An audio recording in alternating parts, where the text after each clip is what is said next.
तो martial master के पिछले एपिसोड में हमने देखा कि क्विंचैन और माओ लगातार अटैक करते हुए ब्लड डीमन सेक्ट के मास्टर की हालत खराब कर देते हैं। और अब ब्लड डीमन सेक्ट का मास्टर गुस्से में अपने चारों ओर मौजूद इवल स्पिरिट को अपने अंदर एब्जॉर्ब करते हुए खुद को एक डीमन में बदलने लगता है। साथ ही साथ वह अपने सोल को जलाते हुए डीमन में ट्रांसफॉर्म हो रहा होता है, जो देखकर माओ परेशान हो जाता है। अब क्विंचैन भी उस मार्क्समैन के डेमोनिक रूप को देखकर परेशान हो जाता है, क्योंकि डीमन में ट्रांसफॉर्म होने के बाद वह मार्क्समैन मार्शल एम्परर रेलम से भी ज़्यादा पावरफुल हो चुका होता है।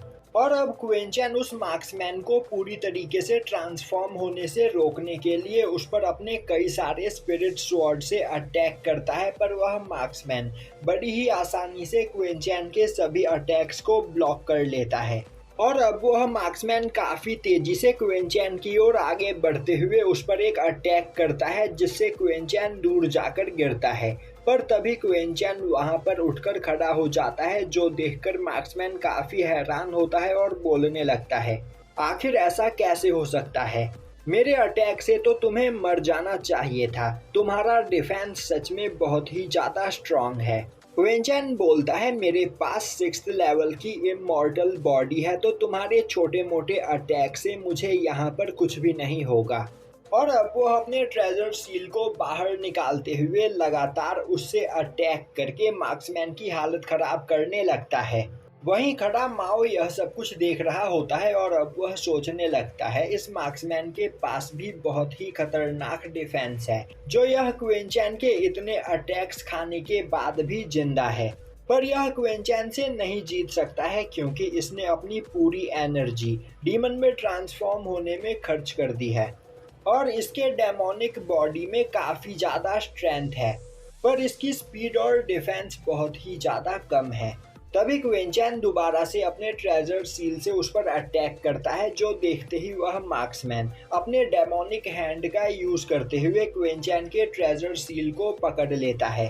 अब क्विंचैन अपनी पूरी पावर का यूज करते हुए अपने ट्रेजर सील को वापस से अपने पास बुलाने की कोशिश करता है, पर वह डेमोनिक हैंड से अपने ट्रेजर सील को नहीं छुड़वा पाता है। अब वह मार्क्समैन ट्रेजर सील को पकड़ते हुए अपनी ओर खींचने लगता है, जो देखते ही क्विंचैन अपनी ग्रीन लोटस फायर का यूज करते हुए एक काफी खतरनाक अटैक मार्क्समैन पर करता है, जिससे वह मार्क्समैन पीछे हट जाता है। और अब वह गुस्से में क्विंचैन पर अटैक करने के लिए आगे बढ़ता है। तभी क्विंचैन अपने रस्टी स्वॉर्ड को बाहर निकालते हुए स्वॉर्ड इंटेंट अटैक करने के लिए तैयार हो जाता है, पर तभी दोबारा से उसकी rusty sword out of control होने लगती है, जो देखकर क्विंचैन को कुछ भी समझ में नहीं आता है। पर क्विंचैन बिना रुके अपने रस्टी स्वॉर्ड से उस मार्क्समैन पर अटैक कर देता है। अब क्विंचैन के रस्टी स्वॉर्ड का स्वॉर्ड इंटेंट इतना ज़्यादा खतरनाक होता है कि उसके एक ही अटैक से उस मार्क्समैन का डेमोनिक फॉर्म डिस्ट्रॉय हो जाता है। अब यह देखते ही वह मार्क्समैन वहां से भागने की कोशिश करता है, पर तभी माओ अचानक से उसके सामने आ जाता है। अब वह माओ पर अटैक करने ही वाला होता है कि तभी पीछे से आते हुए क्विंचैन दोबारा उस पर अपने रस्टी स्वॉर्ड से अटैक करके उसे दूर फेंक देता है। अब वह मार्क्समैन उठकर खड़ा होता है और बोलने लगता है, आखिर ऐसा कैसे हो सकता है? मैं एक इंसान से कैसे हार सकता हूँ, और एक इंसान बस अपने एक ही अटैक में मेरे डेमोनिक फॉर्म को डिस्ट्रॉय कैसे कर सकता है? क्विंचैन, मैं समझ गया हूँ कि तुम्हारे पास कोई डिवाइन वेपन है। तभी क्विंचैन काफी तेजी से उसके पास आते हुए उसे किक करके नीचे गिरा देता है और उसके सर पर अपना लात रखते हुए बोलता है, तो क्या अभी भी तुम मुझसे बचकर भागना चाहते हो? तभी मार्क्समैन बोलता है, क्विंचैन, अगर तुम मुझे मारना चाहते हो तो मार दो, पर मेरी इस तरह बेइज्जती मत करो।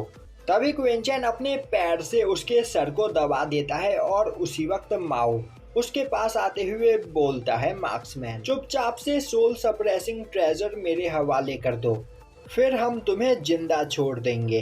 तभी वह मार्क्समैन हंसते हुए बोलता है, तुम दोनों सच में बहुत बड़े बेवकूफ़ हो। यह सुनते ही माओ गुस्से में उस मार्क्समैन के पास मौजूद सभी ट्रेजर्स को खुद बाहर निकालता है और उसकी तलाशी लेता है, पर उसके पास सोल सप्रेसिंग ट्रेजर नहीं होता है। अब माओ बोलता है, हिडन आल्टार के अंदर सबसे पहले तुम ही गए थे और मुझे अच्छे से याद है। सोल सप्रेसिंग ट्रेजर उसी जगह पर रखा हुआ था।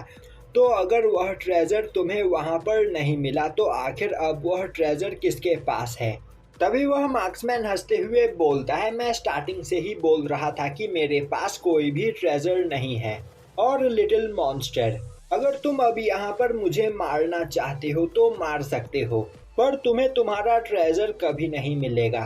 तभी क्विंचैन बोलता है, आखिर तुमसे यह किसने कहा कि मैं तुम्हें यहाँ पर इतनी आसानी से मार दूंगा? यह सुनते ही वह मार्क्समैन डर जाता है और बोलने लगता है, तो आखिर तुम यहाँ पर करना क्या चाहते हो? क्विंचैन बोलता है, तुम्हें डरने की कोई जरूरत नहीं, मुझे लोगों से दोस्ती करना बहुत अच्छा लगता है।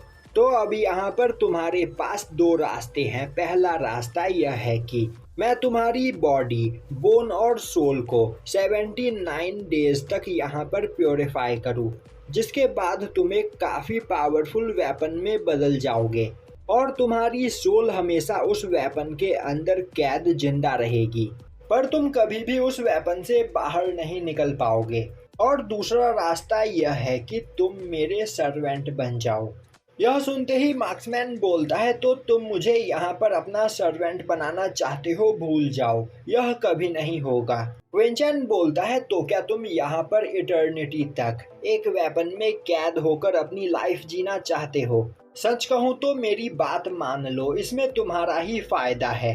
अगर तुम यहाँ पर मेरे सर्वेंट बन जाओ तो तुम जो चाहो वह कर सकते हो और मेरे साथ रहकर तुम अपनी पावर को इतना बढ़ा सकते हो जितना कभी तुमने सोचा भी नहीं होगा। यह सुनते ही वह मार्क्समैन बोलता है, तो तुम चाहते हो कि मैं तुम्हें अपना मास्टर बना लूं?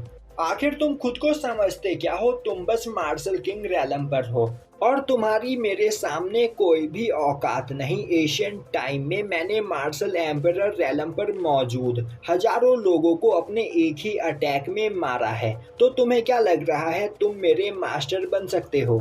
आखिर तुम हो कौन? यह सुनते ही माओ हंसते हुए बोलता है, तो तुम क्विंचैन से पूछ रहे हो कि आखिर यह है कौन?